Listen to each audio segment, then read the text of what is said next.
My name is Natalie Rivera. Santa Clarita felt safe, until Nicole started changing. The once lively twin I shared everything with became distant, obsessed with a mindfulness group. I tried to shake it off. Until she vanished. Please subscribe for more family betrayal and revenge stories. Also, like our videos, it gives us encouragement to keep posting more. Welcome back to the story. Growing up in Santa Clarita, my twin sister Nicole and I lived a storybook life. We had matching bikes, matching backpacks, even matching moles under our left eyes. Everyone at Canyon High knew us as the Rivera twins, inseparable, unstoppable, and impossible to tell apart unless you really knew us. But I always knew Nicole. I could tell what kind of mood she was in just by the way she tied her hair. She was louder, braver, and way better at math. I was the quieter twin, the planner. But we balanced each other. Or at least. We used to. The change came gradually, so slow, I almost missed it. It started junior year, after our friend group splintered. Nicole got close with a girl named Kayla Vargas, new, weirdly calm, always barefoot at school events. Nicole started ditching track meets. Then she started talking about finding inner alignment and unlearning ego-based emotions. Stuff that sounded like spiritual Instagram junk. She said she'd joined a mindfulness group. I figured it was yoga or meditation. No big deal, but then I noticed other things. She stopped eating sugar. Stopped watching TV. Started wearing all-white outfits and humming to herself in our room at night. Sometimes she'd just stare at the ceiling for hours, smiling like she was somewhere else entirely. When I asked her about it, she'd say, "I'm detoxing from the world. It's noisy." I told our mom. She chalked it up to stress. "It's just a phase," she said. Let her explore. But this wasn't just teenage rebellion. Nicole gave away her sketchbooks, her art. The stuff she'd poured her soul into since we were kids. She deleted her playlists. She told me our identities were just constructs holding us hostage. The last normal memory I have of her was our birthday in April. We turned 18. I planned a small party with friends, balloons, cake, the usual. Nicole showed up late, barefoot, and silent. She gave me a single white candle and said, "For your awakening." She didn't stay to sing. That night, I found her journal. She'd written a single line on every page: "Light is truth. Truth is freedom. Freedom is rebirth," over and over. Hundreds of times, I wanted to scream. I wanted to shake her. But she wasn't there anymore. Not really. Then, 2 weeks before graduation, she vanished. No goodbye. No note. Her phone was left behind, powered off in her drawer. Her bed was neatly made. It was like she evaporated. My parents panicked. I filed a report at the Valencia Sheriff Station. But the detective, Ramirez, said they'd seen it before. Probably just a runaway. Teens disappear all the time. But Nicole wasn't a runaway. She was my twin. I felt her absence like someone had carved a piece out of me. Something had taken her, and I was going to find out what. No note. No phone call. Just Nicole's empty room and her untouched journal. The police wrote it off as a runaway case. I knew better. Someone took her. And I was going to find out who. The morning Nicole disappeared, I woke up to silence. No hairdryer, no Spotify playlist blaring through her speaker, no smell of incense burning from her side of the room. Just silence. At first, I thought she'd gone for one of her early morning meditations. But when I looked around, everything was too still. Her water bottle was on the nightstand. Her car keys were untouched. Even her shoes were lined up neatly by the door. I called out. No answer. Then I noticed her bed, made so perfectly it looked like a display at IKEA.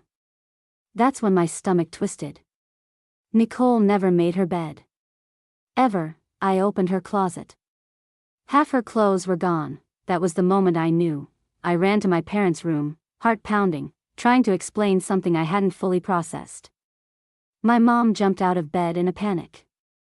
My dad checked the garage. Her car was there, she hadn't taken it. My mom called her phone over and over. Straight to voicemail. My dad tried her friends, Kayla, the mindfulness group people, even old friends from track. No one knew anything. Or so they claimed. Then we found her journal. The one I'd seen filled with the same eerie phrase over and over again. Now, every page was blank, all of them, hundreds of blank pages. Like she'd erased herself, we reported her missing at the Valencia Sheriff Station. The officer at the desk was polite but unconvinced. He kept repeating, 18-year-olds have the right to leave home. I wanted to punch a wall. Detective Ramirez took down the basics and gave us a case number, but I saw it in his eyes. He wasn't going to look for her. Has she had any emotional distress recently? He asked. She joined some weird spiritual group, I said. He raised an eyebrow. Like a cult? I nodded. I think so. Well, he sighed, that makes things trickier. If she joined voluntarily, there's not much we can do. That was it. That was the entire police response to my sister disappearing. I went home and tore her room apart. Every drawer, every pocket of every hoodie. I found a flyer tucked inside a poetry book on her shelf. White paper, gold lettering. The Dawn Path, a journey into the light. No website. No address. Just a phone number, disconnected. I scoured her laptop next. Emails. Deleted messages. One caught my eye. It was half erased, but I saw the name, Elias Moore. It was signed with a phrase I'd seen before, truth is freedom. I didn't know who Elias Moore was. I didn't know where Nicole had gone. But I knew she didn't just walk away from our lives. Someone had taken her, and now, they were going to meet me. Through online threads and a meeting with a paranoid ex-member, I discovered the Dawn Path, a cult hidden deep in the San Bernardino Mountains. At the center of it all, Elias Moore. Charismatic. Calculated. Dangerous, the flyer had said the Dawn Path, but a Google search turned up nothing, no address. No Instagram. No YouTube channel. Not even a badly made blog. For a group so obsessed with truth, they were buried in secrecy. That made them more terrifying, but Reddit? Reddit gave me breadcrumbs. I searched cult forums, conspiracy threads, even paranormal subs. Most of what I found sounded like urban legends, whispers of a cult in the San Bernardino Mountains, rumors about purification ceremonies, and people who walked into their retreats and were never seen again. Some users called it fake, one didn't. He messaged me after I left a comment on a missing persons thread, practically begging for help. His name was Jared Thompson. His message was short, I was in the Dawn Path. Your sister is probably still there. Meet me in Valencia. Alone. Everything about it screamed don't do this, but what choice did I have? I met him 3 days later in the back lot of an abandoned strip mall off Lyons Avenue. He looked like he hadn't slept in weeks, scruffy, twitchy, and soaked in nervous sweat. He kept looking over his shoulder like someone was following him. Your sister's the new vessel, isn't she? He asked. Before I could say a word, I froze. How do you know that? They always choose someone young. Quiet. Spiritually open. Twins are rare. They think twins are divine symmetry. That's when I realized. This wasn't just about Nicole. It was about us. He told me the Dawn Path operated in the mountains above Big Bear Lake, far off-grid, no cell towers, no marked roads. You didn't find them, they found you. They lure people in through their light workers. They hang out in yoga studios, online forums, sometimes even colleges, Jared explained, scratching his arm compulsively. They offer clarity. Belonging. Peace. And then they strip you down. I asked about Elias Moore. He swallowed hard. He's persuasive. Like he looks through you. Says everything you're scared to say out loud. The first time I met him, I cried. He hugged me and said I was finally safe. But no one is safe around him. He breaks you. Then rebuilds you his way. According to Jared, Elias controlled everything, meals, routines, clothing, even language. Members had to renounce their families, their names, their memories. Rebirth, they called it. I asked him how he escaped. He looked down. I ran. During a rainstorm. Took nothing. They chased me. I don't know if they're still watching. Before we parted, he handed me a piece of paper with a single warning. If you go there, don't drink the tea. I didn't understand what he meant yet, but I would, and it would haunt me forever. I faked an identity and infiltrated the cult, blindfolded and transported into the forest. The compound was disguised as a spiritual retreat, but beneath the peace was a chilling, obedient silence. After meeting Jared, I knew what I had to do. I created a fake identity, Maya Delgado, a grieving college dropout looking for clarity. I built her an email account, fake trauma, even an online forum history. It didn't take long to find one of the Dawn Path's so-called lightworkers posting in a mindfulness group under the name Harmony Seeker 11. I messaged them, saying I was lost and looking for something beyond this world. I used the phrases Jared told me they liked: ego detachment, awakening, alignment through surrender. 3 days later, I got a reply: we hear your pain. The light will receive you. Are you willing to leave the noise behind? I answered, yes. They sent me one instruction: bring no technology. Wear white. Wait at the gas station on Route 38, east of Big Bear, at sunset. We will find you. I didn't tell my parents. I didn't tell the cops. I left a note in my real journal, just in case. If I go missing, start with the Dawn Path. The drive up the mountain was surreal. As I climbed higher, reception dropped to 0. I passed pine trees stretching forever into the sky, and clouds that dipped below the road. It felt like I was already leaving the world I knew behind. At the gas station, I waited in the quiet dusk, wearing the plain white hoodie and pants they told me to bring. A silver SUV pulled up. A woman stepped out. Barefoot, serene, with a long braid and a smile that didn't quite reach her eyes. You're ready, she said softly. Her voice was gentle, but final. She blindfolded me. I climbed into the back seat. The drive felt endless. Winding roads. Dirt crunching under tires. No talking. Just faint music, something ethereal and wordless, like a lullaby from another world. When we stopped, she helped me out. The air smelled like pine and smoke. I heard wind chimes, the crackle of a fire, faint chanting in the distance. My feet hit soft grass and wooden steps. Then the blindfold came off. The compound was beautiful. Rustic cabins circled a large fire pit. String lights danced between trees. People in white moved gracefully between buildings, smiling at each other in silence. There was no chaos. No phones. No stress, but it was too quiet. Too perfect. It didn't feel like peace. It felt like a painting of peace, one that might crack if you looked too close. A man approached, clean-shaven, calm, dressed in linen. His eyes locked onto mine like they were reading through my skin. Welcome, Maya, he said. I'm Elias Moore. You're safe now.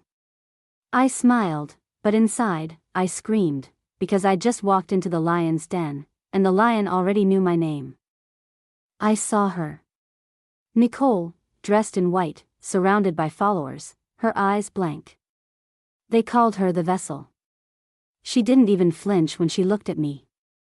I had to pretend I didn't know her. I spent the first few days in the compound smiling through gritted teeth. Every morning began with sun communion, a silent circle around the fire pit as the sun rose over the trees. We meditated, whispered mantras, drank herbal tea, and bowed to the source. They said the tea helped us unbind. I didn't drink it. Jared's warning played over in my mind like a broken record. Don't drink the tea. Meals were silent. No phones. No mirrors. No names. We weren't allowed to refer to ourselves as individuals. We are not we are the light, Elias said. I kept my head down. Played the part. Then, on the 4th night, Elias made an announcement by the fire. The vessel returns to us this evening. Let us receive her with reverence. People clapped softly, like a prayer, not applause. My heart dropped into my stomach. the crowd parted, and there she was, Nicole, but not my Nicole. She was dressed in a long white robe that shimmered in the torchlight. Her hair was neatly braided down her back. A gold band circled her forehead. Her hands were clasped like she was holding something sacred. Her face was calm, too calm, and her eyes, empty, dead. She walked slowly, deliberately, like she was floating. The others dropped to their knees as she passed. I froze, standing at the edge of the circle, trying to breathe. Trying to keep from running to her, when her eyes met mine. Nothing, no spark. No flicker of recognition, not even a pause. She passed right by me like I was just another believer. Elias raised his hands. The vessel of radiance speaks for the light. Through her, we are reborn. Nicole turned to the group and recited a passage from memory. Her voice monotone, I release the self. I surrender the past. I drink the light. I become the light. The crowd echoed back the words like a choir. I stood there, silently screaming inside. This wasn't brainwashing. It was erasure. I didn't sleep that night. I just sat in my bunk, holding the frayed friendship bracelet Nicole had made me when we were 10. I kept replaying her face in my mind. The way she walked past me. How she didn't blink. Didn't see me. The next morning, Elias asked me to stay after meditation. He placed a hand on my shoulder. You and the vessel share an energy. A deep bond. The light sees it. In time, it will be unbound. I nodded. Smiled, but inside. I made a promise. I wasn't going to let them unbind us. I didn't care what it took. They could erase her name, her memories, her soul, but they were going to have to go through me first. As they initiated me into their rituals, I remembered Jared's warning. I watched others change after drinking the glowing tea. Whatever was in it wasn't just symbolic, it was mind control in a cup. They called it essence of illumination, the tea. It was pale gold, served warm in smooth ceramic bowls, brewed with herbs grown in the compound's sacred garden. At least, that's what they told us. It shimmered in the firelight like it had a life of its own, thicker than water, lighter than oil. And it smelled sweet. Too sweet. Like flowers and fruit and something else beneath that, something metallic and sharp. The first time they offered it to me was during the cleansing of thought ceremony. Elias sat cross-legged at the front of the fire pit, flanked by 2 senior members in identical white robes. The rest of us formed a circle, each handed a bowl by silent, smiling followers. I held mine with both hands, pretending to breathe in the steam while my heart thundered in my chest. The essence, Elias said, unlocks the truth behind the veil. Your past will fall away. Your burdens will dissolve. Drink. And be reborn. All around me, people lifted the bowls to their lips, some hesitated. Most didn't. I watched as one girl, barely older than me, closed her eyes and drank deeply. Moments later, her face changed, her mouth fell slightly open, her expression turned dazed, like she was in a trance. Her eyes stared straight ahead, unblinking. A tear rolled down her cheek. She smiled. That smile chilled me more than anything I'd seen since I arrived. One by one, others followed. Some swayed gently, murmuring the mantra. Others giggled or wept softly. A few simply stared into nothing. When it was my turn, I brought the bowl to my lips, tilted it, just enough to let the steam touch my face, and let the liquid slide down outside the rim. Not a drop touched my tongue. I wiped my chin with my sleeve, pretending to sigh with relief. No one questioned it, but I saw Elias watching me. Eyes locked. Still. Measuring, I lowered my gaze and chanted with the rest. Light is truth. Truth is freedom. Freedom is rebirth. Over and over, that night, I sat in my bunk while the others around me whispered in their sleep, nonsense words, mantra fragments, even sobs. One girl muttered the same line again and again. He said I could forget. He said I could forget. The tea wasn't just ceremonial. It was altering them. Jared hadn't been paranoid. He'd been right, this wasn't enlightenment, it was control. The next day, Harmony approached me with a bowl during morning meditation. She smiled gently, lovingly, and said, Your resistance will fade soon. Everyone fights the light at first. I smiled back, but in my head, I was planning my next move. Because I knew if I waited too long, I'd lose my chance, and worse. I'd lose Nicole forever. I broke into Elias's study and found Nicole's file, pages documenting her resistance. Still tethered to Twin. They planned to erase her completely. And I was the final piece standing in the way. The night I broke into Elias's study, the air felt heavier than usual. Like even the trees knew I didn't belong there. It was after the nightly mantra session. Everyone had gone off to their cabins, and I pretended to fall asleep like the rest. But once the compound went still, no footsteps, no chanting, no creaking floorboards, I slipped out. I'd seen Elias enter the small building behind the temple dozens of times. Always alone. Always locking it after himself. I waited 3 nights for the pattern. On the 4th, he forgot to lock it. I crept through the back, heart pounding, palms slick. The room was surprisingly plain, bookshelves lined with worn leather volumes, candles half melted into glass jars, and a long desk with meticulously organized papers. The air smelled like sage and old wood. I didn't have long. I opened a drawer. More files, names labeled in gold ink. Members. I flipped through until I saw it. Nicole Rivera. My hands shook as I pulled it out. The first page was a photo, her school ID, probably pulled from some online database. She looked like herself. Still Nicole. Still smiling. I flipped to the next page, subject identified as emotionally receptive. High sensitivity to language triggers. Dreams recorded on night 3, water, flame, shadow. My chest tightened. There were entries, page after page, all handwritten by Elias. Continues to resist identity separation. Refers to former name in sleep. Mentions sister frequently during cleansing sessions. Dreams remain tethered to twin bond. Deep psychological imprint. Recommended, deeper entheogenic exposure. Identity erasure incomplete. One line had been circled twice in red. Twin presence poses barrier to vessel's full integration. Bond must be severed for rebirth to succeed. I swallowed hard. They weren't just brainwashing her. They were trying to erase her, and they saw me as the final obstacle. That's why Elias watched me so closely. That's why Nicole didn't recognize me. They'd been pulling her apart piece by piece, and I was the thread they hadn't managed to cut, until now, the Great Awakening began. I played along. Smiled. Waited. Then I lit the temple on fire and dragged Nicole through the smoke. She fought me, until I reminded her who we were, sisters. Twins. Us, the night of the Great Awakening. The forest was so still, even the wind held its breath. Everyone was dressed in white. The compound glowed with lanterns strung between trees. Candles lined the dirt paths. The scent of burning sage clung to the air like smoke after a storm. Elias stood at the center of the temple circle, arms raised, smiling like a man welcoming the end of the world. Nicole, the vessel of radiance, was kneeling before him, hands resting in her lap, eyes closed. She didn't flinch when they poured the golden tea into a silver chalice beside her. She didn't move when the others began to chant.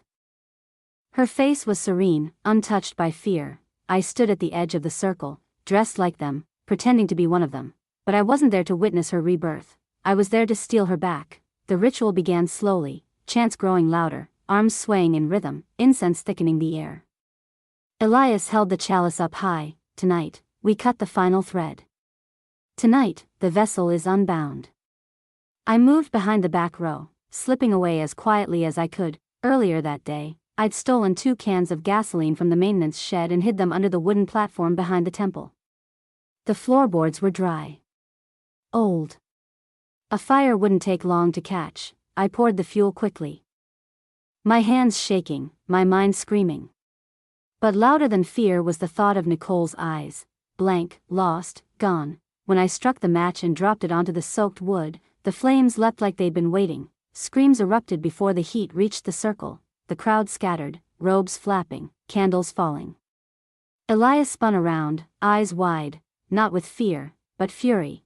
I charged into the chaos, smoke blinding me, heat licking my skin. Nicole was still kneeling, eyes open now, watching the flames like they were part of the ritual. I grabbed her arms. Nicole. We have to go. She pulled away, her voice flat. I am the vessel. I must remain. No. You're my sister. I shook her. You're Nicole Rivera. We used to share a diary in 7th grade. You cut your foot on a rock at Zuma Beach and didn't cry. You stayed up all night with me when Mom got sick. You're mine, Nicole. And I'm yours. Her eyes twitched, the flames crept closer. I cupped her face, desperate, crying. I'm your twin. You gave me this scar, I pointed to the line on my chin, when you hit me with a softball bat. You cried harder than I did. Her lip trembled. Then, Natalie? Yes, I choked out. It's me. She collapsed into my arms. We ran, through fire. Through smoke. Through the forest. Behind us, the temple burned. The chant stopped. The illusion shattered, but Nicole was with me, and that was the only truth that mattered. A year later, Nicole's home but changed. Therapy helps. But some nights, she still stares too long at candles. And sometimes, we both think Elias is still watching. Because some cults burn. Others wait. It's been a year since the fire, a year since I dragged Nicole, my Nicole, through the smoke and into the freezing night. Since we stumbled barefoot down that mountain road until a ranger found us at dawn. Covered in ash and barely able to speak, the headlines the next week called it a mystical retreat gone wrong. Authorities blamed a candle knocked over during a ceremony. No one asked too many questions. No one wanted to dig deeper. And by the time they reached the compound, most of it had turned to char and cinders. They never found Elias's body. Some say he burned in the fire. I don't believe that, not for a second. Nicole spent 3 months in a trauma center in San Fernando. The first week, she didn't speak. Just stared at the wall. Some nights, she screamed in her sleep. Other nights, she murmured mantras under her breath, things I never wanted to hear again, but slowly. Pieces of her came back, her voice. Her laughter. Her appetite, and eventually, her memory. She remembered the tea. The chanting. The erasure. She remembered being told her past was poison, that her family was a chain she had to break. She remembered the day they showed her a photo of me and said, "This is the part of you we must release."